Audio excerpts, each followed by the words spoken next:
Hey, good morning, everybody. And yes, this is not the voice of the guru of geek.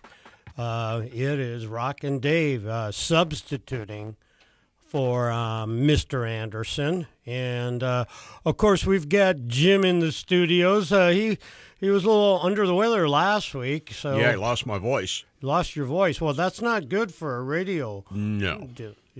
I know.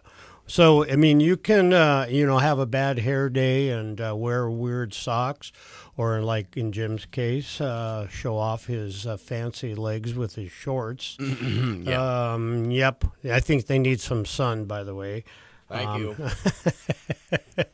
And I have a guest with me, a good friend and a business associate in the studio, Scott Fisher. Scott, how are you doing today? Fantastic. What a beautiful day it is here in Bismarck today. And it's great to be here, David. All right. I'll let Scott here in a little bit just give you a little snapshot of himself. I thought it would be kind of interesting to maybe talk just a little bit about that royal wedding. Did you get up for that, Jim, at 3 a.m. to watch it? No. You didn't set your alarm for that, huh? Well, I didn't either, but I caught the rerun of it in the morning. So it was interesting when Prince William and Kate were married back in 2007, I believe. There were 23 million people from the U.S. watched that wedding, live.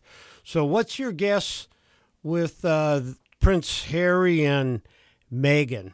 Any guesses there? How many Americans got up to watch it live? I'm going to guess lower figure. Nope. Higher, 29 million. Okay.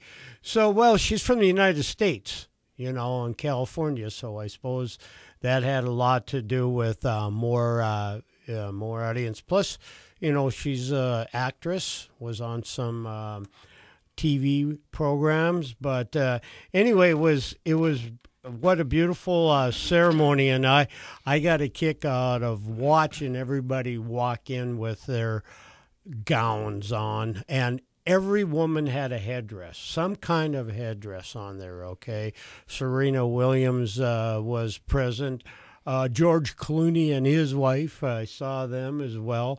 And, of course, Elton John with his fancy glasses. But it was, I just pulled up a few little statistics here that there were like 2,600 people were invited to watch at the Windsor Castle grounds. And you needed to have a special invitation to be there. There were 600 invitations sent out. You were on that list, weren't you? I was, and I had to turn them down. That's too bad. I just told them that I had more important things to do, like planting flowers and getting my pond ready for my koi. There was, and the really interesting thing that I took away from it is that there was just such a great mixture of American gospel singers and a dynamite Episcopalian minister, black minister, that just gave a awesome talk about love. And then there was that whole tradition of English weddings. I think there's like 16 different things that you have to do when you marry into the royal family. And it's not kissing the queen's ring, but she has to be part of it. She has to there's a blessing that she needs to come. And sharing crumpets, I think, is part of that. Yeah, that could very well be. But it was a beautiful day. It wasn't even raining in England, and I think everybody came away with a good feeling of a a beautiful couple and moving on with their lives. So I'm sure that there'll be more to come. So one of the things that's coming up this week in Bismarck is Williston Basin Petroleum Conference. And Scott, have you attended that in the past? Yes, I have. Very, very exciting show. Very informative as well. Yeah, I think I remember back in its heyday, there was probably 5,000 people that attended, and it flips from Regina to Bismarck. Last year it was in Regina. This year it's back in Bismarck, and my understanding is that there'll be somewhere, I think, around 2,500 people that have registered already, 240 booths. And anyway, I think that I'm going to be there. Scott's planning on being there as well. So, we'll talk a little bit about the Williston Basin Conference, who's going to be on the agenda. Some very notable people. Talk a little bit maybe about some of the different workshops that they were going to have. It's interesting in being this Tech Ranch radio talk show here that obviously we like to introduce new technologies, and we're gonna pick Scott's brain here a little bit about some of the things that he's been involved with in his past life, and actually what he's doing now here in North Dakota. We had a segment a while back on the Mars habitat, and Scott's the one that got me introduced to that whole vision of the Mars habitat, and building the first one down in Vegas, correct, or Nevada? Correct, and then followed up through and reconstructed it at Kennedy Space Center. So we're still looking at the future here of doing something in North Dakota. We had, I think, John on the program here a couple months ago, and just talking about exploring Mars. In fact, there's a ship that was launched here last week on its way to Mars, and I didn't realize it's 9 months to get there. I thought it was longer, but anyway, space travel gets things going, and obviously Elon Musk launched his Tesla that's out there in space sometime. We talked a little bit about that. So stay tuned as we talk a little bit more about the Williston Basin Petroleum Conference coming up. I'm going to let Scott tell you a little bit about himself as well. So thanks for joining us, and stay tuned. Right now, 60.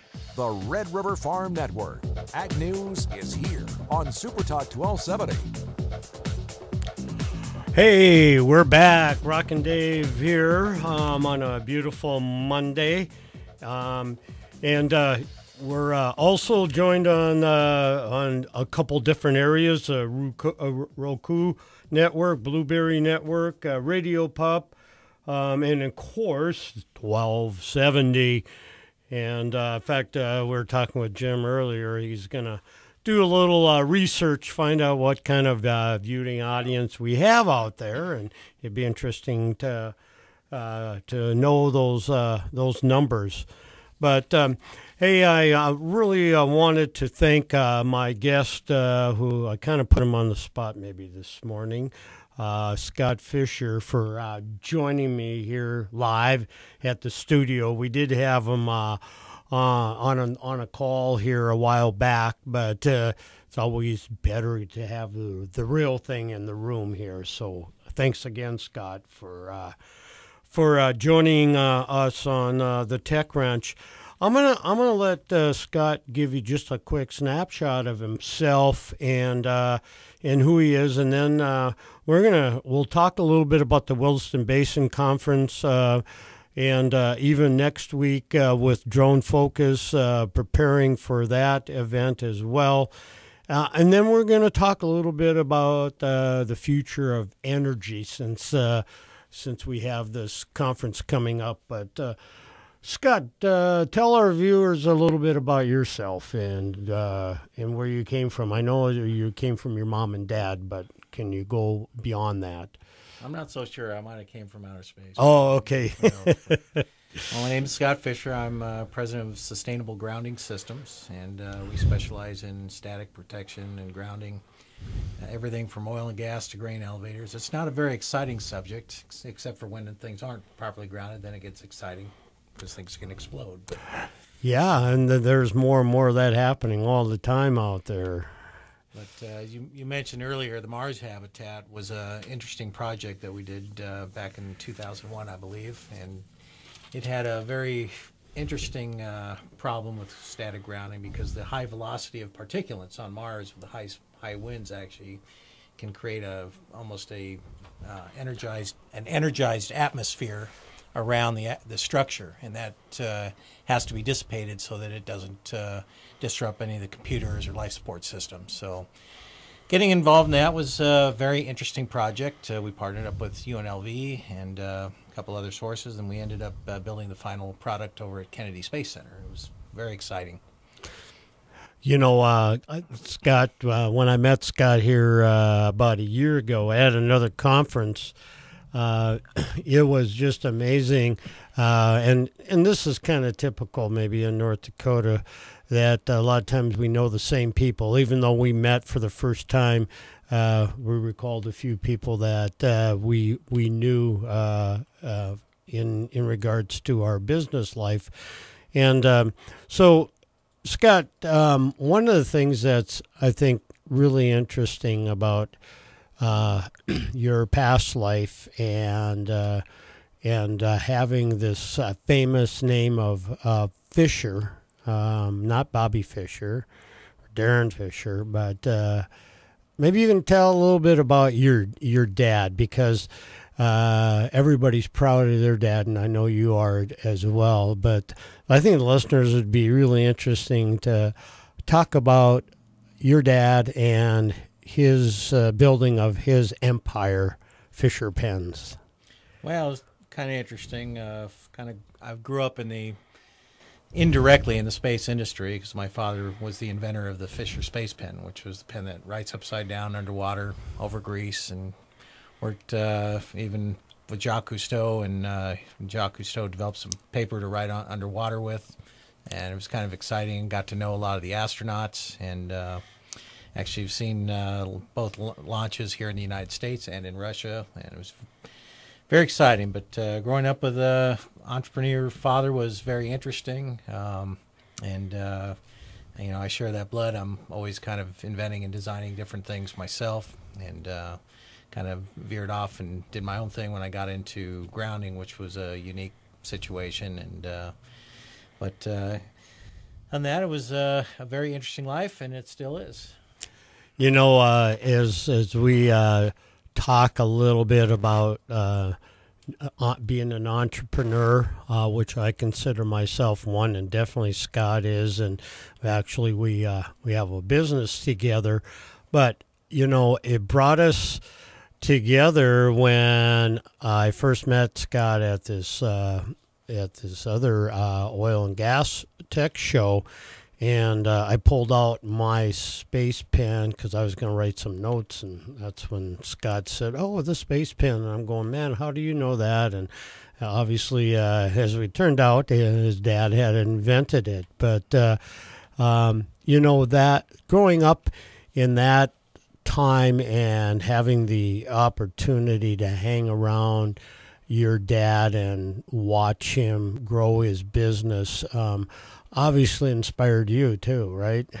Yes, it sure did. And I learned everything from mixing inks to pressurizing refills, actually even in tool and die and making points. So I had a very interesting background when it came to manufacturing the ballpoint pens. So speaking of inventions, tell the audience a few things that you invented that you're pretty proud of, and it doesn't have to be anything dynamic, but I'm sure that there's a lot of things that you were tinkering with and came up with some neat things. And I know grounding systems is some of it, but can you tell us a little bit about some of those early experiments and making some different types of products? Yeah, well, first of all, I think the term invention is kind of interesting because the mind is like a computer. It doesn't really invent. It's you put in, and whatever you put in, you get something out in a different combination. And so any of the things that I've invented, I more or less feel I've stumbled across by doing processes. But I've designed some interesting environmental equipment, actually a chemical oxidizer years ago that we used actually for the ballpoint pen industry to deal with volatile organic compounds for dealing and destroying their waste. Also designed a hazardous vacuum system that we actually pulled asbestos out of high-rise buildings downtown Los Angeles. That was a ducted system where we could treat and pull all the material out from the high-rises without any exposure to employees. It would all be contained, vacuumed, and packaged, mixed with a cement slurry, and then packaged into special units that could be disposed of as under a controlled hazardous waste. And so I've had an interesting background in that fact.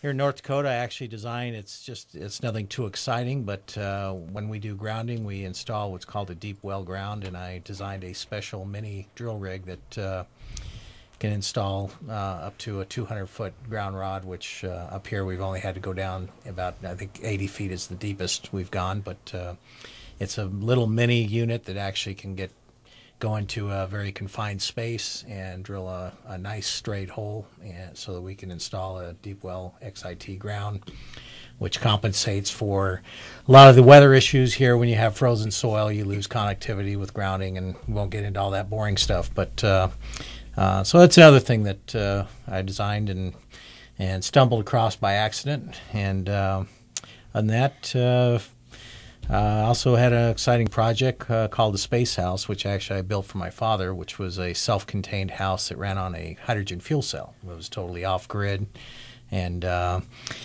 had a very unique cooling and heating system with radiant cooling from the floor with a ducting system that actually picked up the cold air from the floor and recycled it throughout the house, and with adding fresh air. And it was an extremely efficient system. It was one of the first smart houses around, so I was a little premature on that, but I'm pretty much I've been doing grounding up here in North Dakota, Chicago, and primarily focused up here. I like the challenges up here with dealing with the cold winter and the frozen soil, because it creates a lot of havoc and disruptions. You know, one of the things that you keep talking about is, sustainable grounding. But where did you really learn that? Wasn't it over in Europe on the mag trains? There's a company that I worked for called Arding BV. They were actually a Dutch company, and they had a grounding division. But at the time, I actually worked in their construction division. But they decided to send me to Europe and get trained on grounding because they wanted to open up a grounding division in the United States. Then I was going to head that up. So I was trained over there on high-speed rail and maglevs and military applications for grounding, and they pushed that high-speed rail many years ago, and it never flew, but I continued with the grounding, and to this day still doing it. Well, there's a few things that when we come back for our next segment, we'll get into Williston Basin Conference. But, I think you've picked up that Scott definitely is a man of many traits and visions, and we need more people like him, and I'm sure you learned a lot of that from your dad. So thanks a lot for sharing just a little bit about your background. There's some new things happening in the grounding systems, too, that we need to explore. So stay tuned, and we'll look forward to our next segment. Right now, 60. On Twitter, Facebook, online, and YouTube. SuperTalk1270.com. Hey, we're back here in the studios with Jumpin' Jim and my good friend Scott Fisher. Scott was Grounding talking Scott, a little right? bit. Grounding. Yeah, Scott is well grounded, let me tell you. You know, one of the things that I've learned by hanging around you, too, is how, you know, how important it is for so many different systems out there to making sure that they are well grounded. We're going to talk a little bit about, in the last segment, a little bit about the future of energy. But one of the things that I guess I wanted to ask you, Scott, too, is, you know, how important it is in all industries that you protect yourself from static electricity to, you know, high and low voltage. We were talking a little bit even about wind farms, and obviously North Dakota being a big wind state. You know, what are some of the things that you run into out there when it comes to both grounding of the wind industry, but also the oil industry, pipelines, and that kind of stuff? Well, we'll start a little bit with the oil and gas side. Static issues are prevalent and basically an arc can cause an explosion if there's any gas leakage or any volatile fumes that can be ignited by static. But and static is developed through a number of ways. One is it can be dust in the air blowing in high velocity. It can be fluids running through pipelines, and just a lot of other things that just getting out of your vehicle. You can create static in between going from your vehicle to a gas pump, and there's been an ignition sources, actually gas stations of that. But the key is bringing everything down to the same potential, the same level of grounding. But aside from that, grounding issues also are implied and have issues with variable frequency drives, from inverters, from wind turbines, and there's other things that go into play. And the play there is you may not be susceptible to an explosion, but these currents that are building up, like on a motor shaft or a wind turbine, can actually degrade the bearings and cause premature bearing failure. And that's one of the areas that we specialize in the expertise in tracing motor shaft currents and trying to come up with ways to dissipate those currents so that they don't develop an arc. They will either arc and erode a bearing, or they can also carbonize the lubricants in the bearings. And these, when they arc and pass through, they can be mistaken as just regular static currents from static pipe flows. But a lot of this stuff is actually induced, and it can be induced by a variable frequency drive, overhead power lines, or if there's a cathodic protection system out there. There's various ways electrical currents can be influenced, and these are stray currents that can cause disruption of critical motors and critical things that allow your automation to operate efficiently and correctly. You know, I know one of your clients, and we don't have to mention names, but you know, you kind of come in to try to solve problems. And I know that the last week we were visiting with even a power utility that was having some issues. And, you know, maybe you can tell the audience a little bit about how you go about finding problems in different arenas. Well, if we kind of have a procedure that, you know, first we evaluate the soil condition and the soil grounding, because that's where everything has to ultimately be dissipated. And then we kind of follow ourselves up through a critical path to wherever they're having problems, be it a cooling tower or a PLC automation system, some compressors, or wherever those motors are having a problem. We actually try to find some high points of current and stray current and track it back to see if we can find out where it's coming from. A lot of it will appear as noise on like a variable frequency drive. They're inducing a lot of noise, and there are some filters that you can put on the input side, but we actually focus downline between the motors and the VFDs, so we try to stop it at the motor and catch it and prevent it from getting onto a pipeline or getting onto discharging off the motor shaft. So it's kind of interesting. It's become a challenge. It's fun. We've got some very sophisticated equipment for tracking these issues, and we've teamed up with several companies like HBM, which has been out to your site, Newson Gale, and Aegis, just to name a few of these companies that have participated in working with us as we track and analyze these issues. We've also teamed up with WIMPEG, which I've explained, the Wisconsin Electric Motor and Power Consortium, and they've been very, very helpful in actually defining and explaining how some of these currents react and cause disruptions. You know, one interesting thing, and even though the grounding issue isn't a very sexy issue at all, it's very, very important. And it's green, though.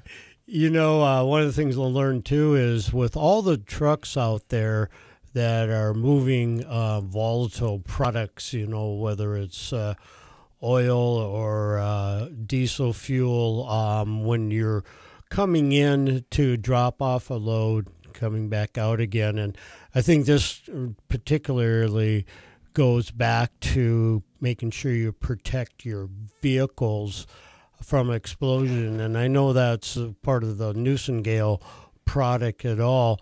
You know, maybe it'd be interesting to talk just a little bit about how you protect those units from exploding. Well, commonly, and it's getting more and more popular, truck and loadout systems, they actually are grounding them. But some of the problems that we're seeing out there when they're grounding them is they're buying a conventional alligator clip type grounding or bonding jumper for like jumper cable clamps. Problem is, especially if some of these clamps are aluminum, and when they're aluminum and you clamp them on whether it be a rusted fender or some rust on the truck frame where you should actually ground it instead of the fender, you can create a thermite reaction when that aluminum actually scratches against the surface of that rusted material. Actually, in itself, aside from the possibility of grounding issues, you create a thermite reaction which can also ignite. And so Newson Gale is one of the few companies that actually they make a stainless steel clamp with tungsten carbide tips and eliminate that thermite reaction. And just insulating cables. But what I'm real excited about is their recognition. I'm all about showing and proving that you got a ground, not just hoping that that connection is good. And that's where Newson Gale has a very exciting program and system for verifying and recognizing that that is ground, or that ground is continuous and that truck is bonded to the system. And they've even taken it to the extent where they can have permissive operations where if that truck is loading and operating, there's a pump that's operating that's filling or unloading that truck. If they don't have a good ground, their permissive system will not allow that pump to turn on, which these are all very good safety precautions. And NFPA has done a good job in going after defining requirements and recommendations on grounding, but it's still got a long ways to go. And there needs to be a better understanding of the whole picture, not just the fluids that cause friction. It's, you know, where is all this current coming from? And that's where sustainable grounding has been very good at tracking down these stray currents. You know, one other issue that you see come up every once in a while is these lightning strikes at saltwater disposal wells. And there's wondering what attracts the lightning to that particular site. And it seems like it happens once or twice every year. But why does that happen? Well, part of it is grounding. It's, you're creating a path. But if you create a path and you bond everything on a lightning protection system, it'll energize everything to the same potential. So you won't have the issue of an explosion. Or it'll be minimized. But if you just throw in a lightning protection system and throw a couple ground rods that's not bonded to everything, you can actually create a ground loop. That current can actually go down in the soil, come back up, and shoot out tanks or what have you. So the key is, and bonding is a very critical element when it comes to grounding and getting everything to the same potential. Just like you see power guys hanging on power lines, they don't get electrocuted because when they're up there, they're actually at the same potential. So it's when you have a difference or they get grounded, all of a sudden the current will go through them.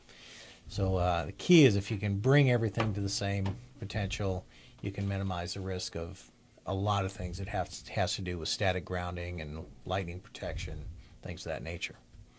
You know, as we think about areas that don't always, come to mind, it's the big thing when you walk through your house and you have static electricity that you're creating and you touch somebody, and we've all done that before, that little electric shock and that kind of stuff. It's not so bad in a house environment, but if you get outside of that area where there is a lot of static electricity that's floating around, just being aware of that, I think is so important as well.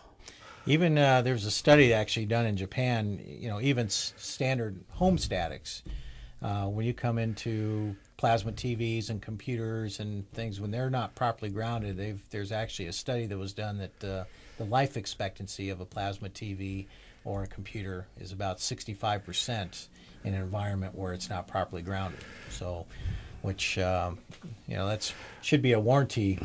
You would think concern. You would think so. So, a lot of times you can't figure out why something's not working, or if you have disruptions and stuff.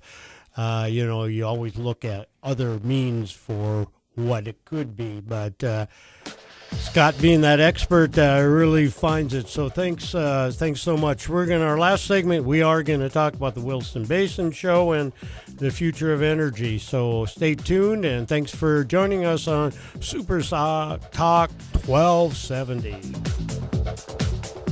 Right now, 65. Dave Ramsey is heard here.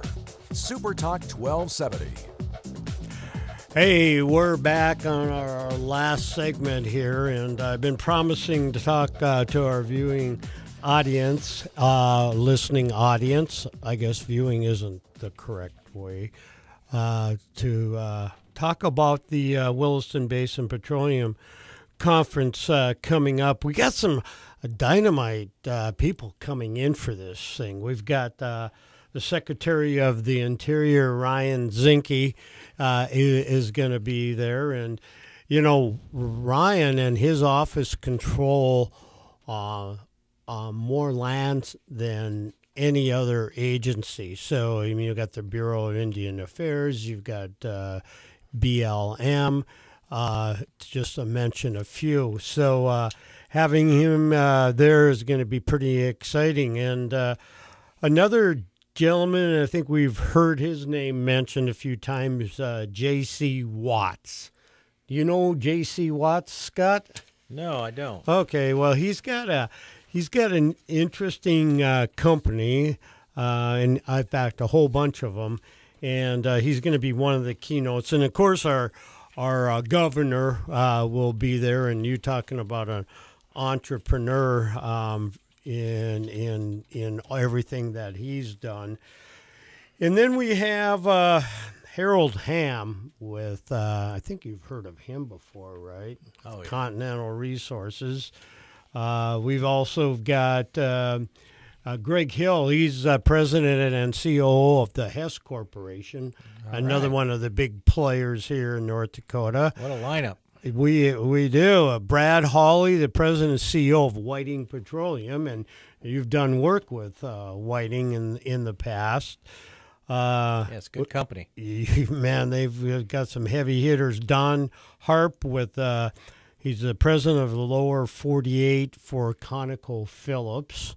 All right. We have Thomas Noose, chairman and CEO of Oasis Petroleum. Mark Pearson, who actually I met up in Grand Forks when we were up last year for a conference. He's president and CEO of Liberty Resources. Yes, I very remember. up and coming company, and then we got Jack Stark, president of Continental Resources. Harold's the chairman and CEO, obviously, of that. But more important is all the workshops that take place, during the conference, and it's filled of 3 days of very intense, different kinds of workshops. I think one of the things that we in North Dakota always have concerns about now that the oil prices are where they're at, and that I don't know if we want to call it the fourth boom right now, is workforce, making sure we have enough workers out there, and that whole education process. So and then the whole infrastructure issues about not just roads, but the whole power of getting power needed to these well sites, and then the communities as a whole. When you have the growth that we did about 7 years ago, both in Watford City and Williston. I don't know if any of you viewers out there have been up to Williston or Watford City, but I mean, if you think back 10, 12 years ago, what Watford City was and where it's at today, Scott gets up there quite often. I'm sure you've seen a transformation. Yeah, and I strongly recommend listeners attend these workshops. They are fantastic, and really brings you up to date or where things are and where they're going. So, there's a whole bunch going on there, gas capture. Actually, there's some new things that are happening with CO2 injections, what's going to be going there. One of the areas that our listeners probably have seen and heard throughout the last couple of years is this new refinery being proposed in Belfield, the Davis refinery.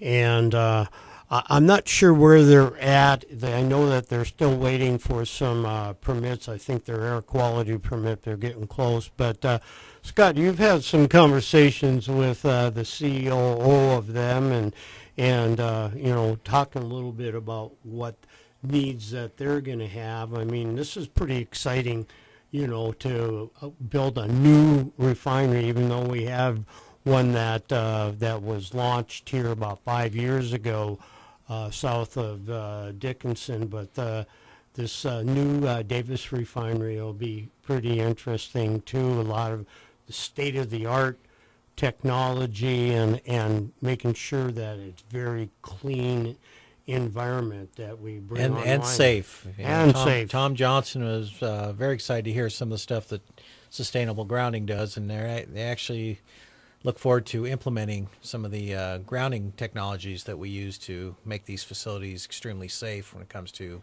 dissipating static and grounding issues. So it's going to be looks like a very exciting project. I think it's going to be a great benefit to North Dakota and Belfield, and just love to see that project get off the ground.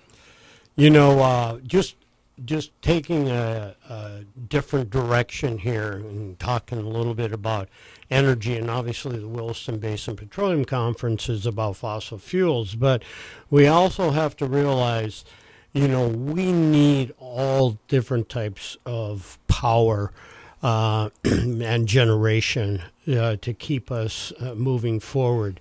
And the